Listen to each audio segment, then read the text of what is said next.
বলিউডে সবচেয়ে জনপ্রিয় হচ্ছে প্রিয়াঙ্কা চোপড়া, এবং প্রিয়াঙ্কা চোপড়া যেই পরিমাণের সাকসেস গেইন করছে সেটি অবশ্যই বিস্ময়কর। এখন প্রিয়াঙ্কা চোপড়া এই পর্যায়ে কিভাবে গেল সেটি আমরা একটু বিশ্লেষণ করে দেখি। আমরা যদি প্রথমেই দেখি, প্রিয়াঙ্কা চোপড়ার প্রথম সিনেমায় তিনি একটি ফিমেল ওরিয়েন্টেড মুভি সিলেক্ট করে, ফ্যাশন, এবং সেই ছবি তাকে নিতে অনেকেই না করেছে, বলেছে ফ্লপ যাবে। কিন্তু প্রিয়াঙ্কা চোপড়ার যখন যেটা সঠিক মনে হয়েছে তিনি তখন সেটাই করেছে।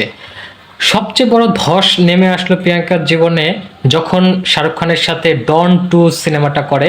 তখন শাহরুখ খানের সাথে একটা ভাব চলে এসেছিল যেটা গরি খানের মোটেও পছন্দ হয়নি।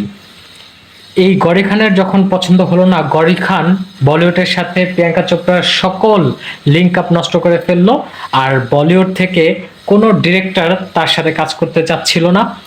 পরবর্তীতে যে কাজটা প্রিয়াঙ্কা চোপড়া করলো সেটি হচ্ছে তিনি বলিউড ছেড়ে দিয়ে হলিউডে পাড়ি জমালো। হলিউডে তিনি একটার পর একটা মুভি করতে শুরু করলো। পরবর্তীতে নিক জোনাসের সাথে তার দেখা হয়, কথা হয়, এবং পরবর্তীতে নিক জোনাসকে তিনি বিয়ে করে ফেলেন। এখন পুরো দমে বলিউড ছেড়ে হলিউডে প্রিয়াঙ্কা চোপড়া একদম ফিক্সড ভাবে রয়েছে, এবং বলিউডে এখন তিনি ব্যাকও করতে চান না। বলিউডে এখন তাকে অনেকেই তার সাথে কাজ করতে চায়, কিন্তু প্রিয়াঙ্কা চোপড়া এখন আর বলিউডে আসতে চাচ্ছেন না।